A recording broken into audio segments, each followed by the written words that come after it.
Hi, how's it going? This is Resin of Collinwood for YouTube back with another Dark Shadows video for you guys and guests. I'm here to continue my review of Dark Shadows from the beginning. Uh, Narrated by Alexander Multi-Isles, written by Art Wallace, directed by Lena Swift. Um, the You have the opening, obviously. The teaser to this, the teaser to this, I really like. You have David. He's in his room. And when he goes into his drawer, he's holding the bleeder valve from his dad's gun. He just says, "This right here is what really, really sold me years ago that Gremlins and Dark Shadows should have did a cross. This episode right here. This is the one." I'm saying that with a lot of fun. I mean, could you imagine that? Mrs. Johnson would be boiling food and Gremlin pop out at her. Ah!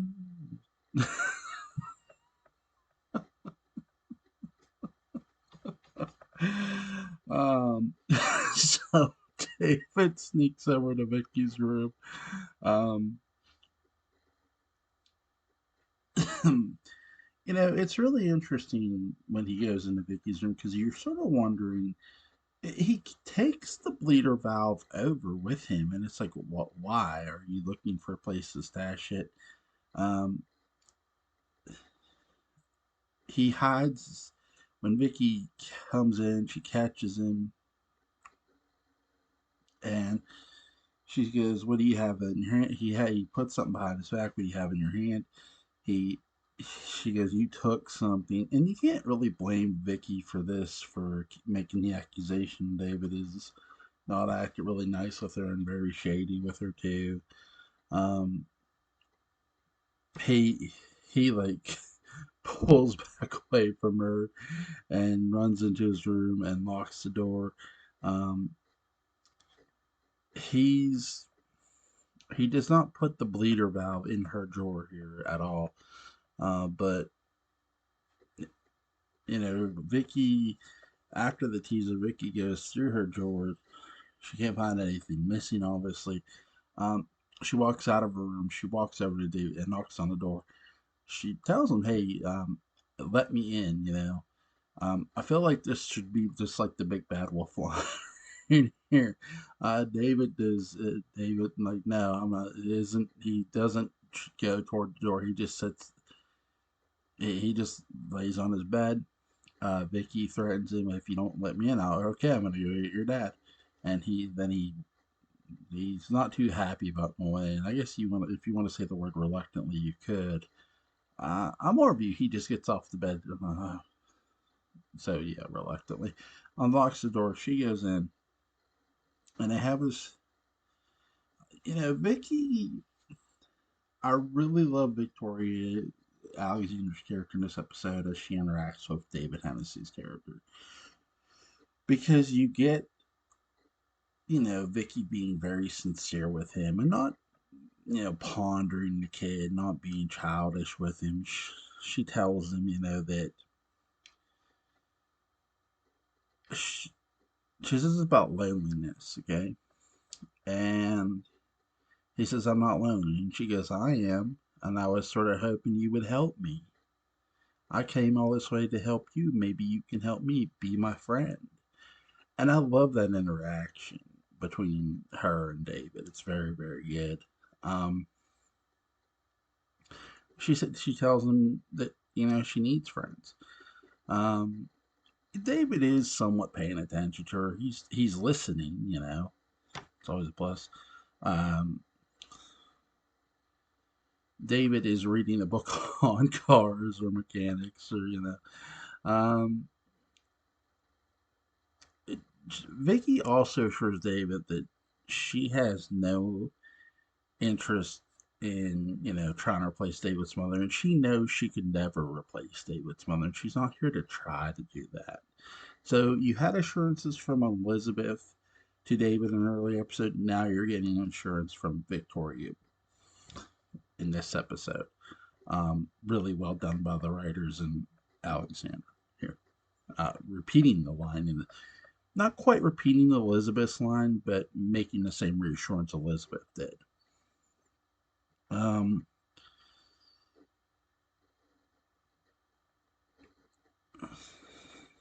David tells Vicky that he was going to give her a present, and that his Aunt Elizabeth wanted him to be nice to her, and it's a seashell. um, when a kid like David gives you a present, it's not like it was a horse's head or anything. I mean, it could have been. I'm yeah. Years later, we're gonna get to Godfather. Okay. Um, so later on, Vicky meets Carolyn, and Carolyn's in the hallway. Carolyn tells her that not to trust or believe in David. That David's friendship extension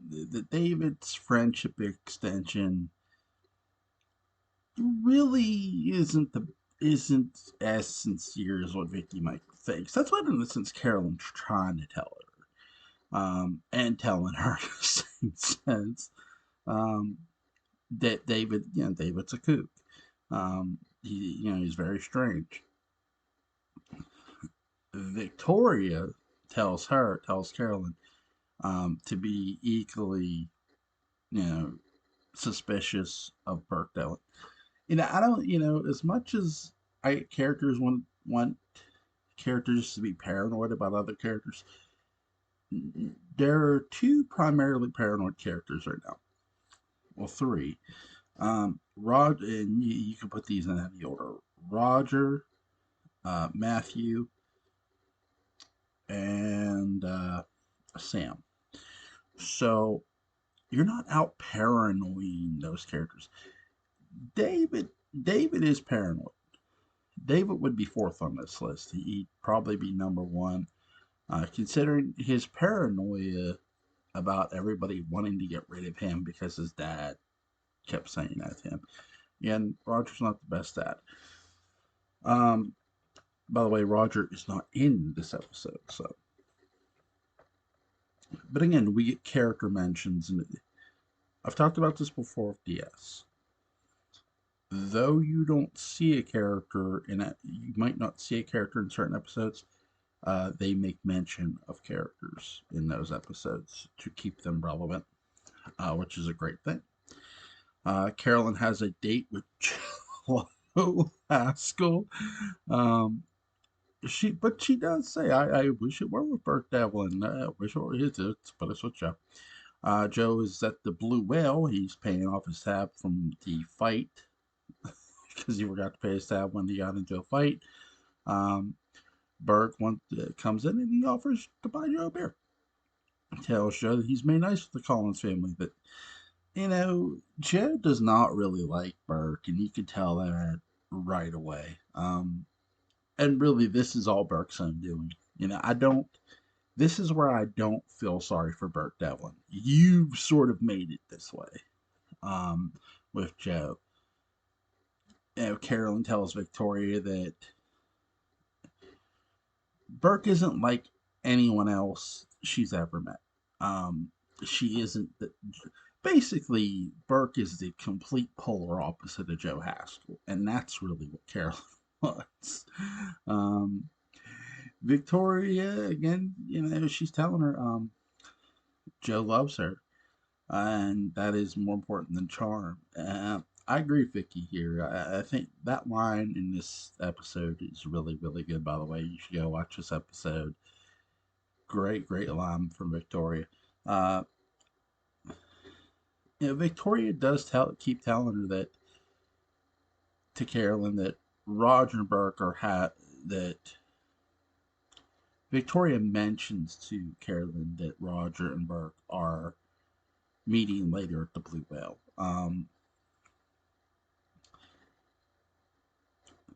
This is where Carolyn gets the idea to change her mind with her date with Joe. Uh, she decides she's going to change her outfit. There's a knock on the door. Joe, she goes, "Oh, go talk to Joe. I change." Um, so Victoria does. She goes down and lets Joe in. I love this conversation because as they're talking, that they're really friendly with each other. She goes, "Oh, hey," and Joe goes, "If you don't believe in ghosts, what's that behind?" And she looks and she goes, "You shouldn't have." She goes, "I'm sorry, I couldn't help myself. I just had to." She goes, "Did you ever look for ghosts?" She goes, "I did." He goes, "I did until I saw Carolyn, and then I stopped looking." I love the playfulness of Joe Haskell and Victoria Winters in this episode. It's really worth it. These beginning episodes aren't as boring as what people would like you to believe. Um, Victoria does have. Now, this is an episode too where Victoria goes back upstairs. The door to the what David calls the rest of the house opens up. This, in a sense, is a door to the west wing of the house, which has been closed off. The the the farthest western rooms and the farthest eastern rooms, so the rest of the house, that you have the biggest part of the house closed off upstairs, and the door is open. She comes in, she sees it closed. She thinks it's David.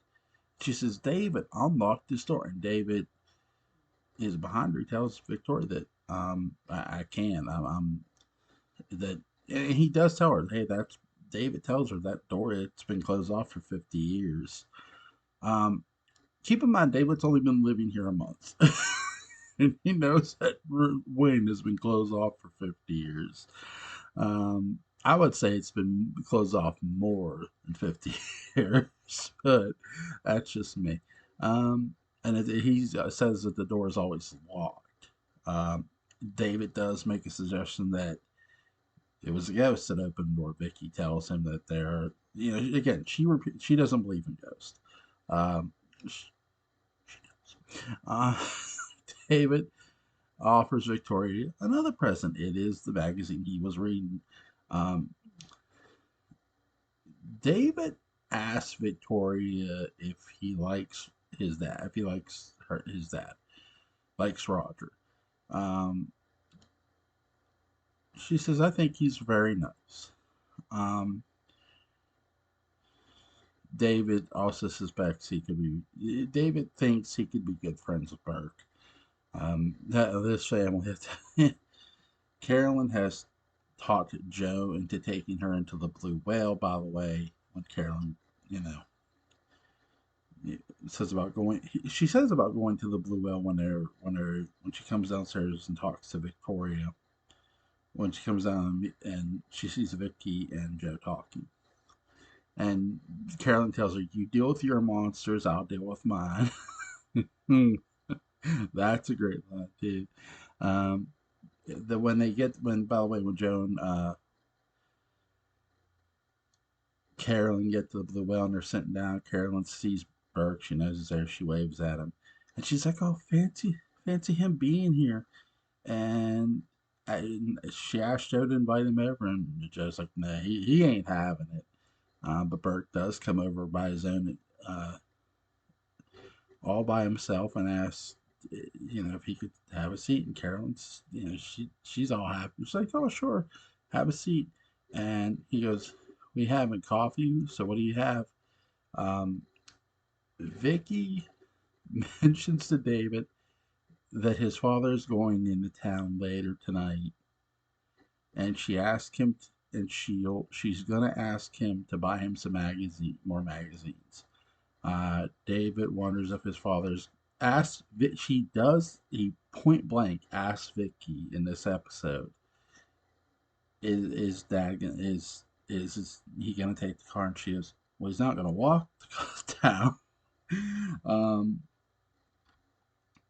so a really cool episode. Um, Again, I love what I love most is the door. Simply because again, it's another Slowly, what the writers have been doing ever since the beginning, and Art Wallace, we've been they've been saying ghosts, they've been hinting at ghosts. This is just another hint at that with the door opening and no one being on the other end. Again, you don't see Roger or Elizabeth in this episode, therefore they are mentioned. So again, when you don't see a character in an episode, they generally get a mention to keep the character relevant. Really, really cool episode, guys. Uh, Go give it a watch. Go give episode 14 a watch and let me know what you guys think about the open door to the rest of the house. You guys have a good night.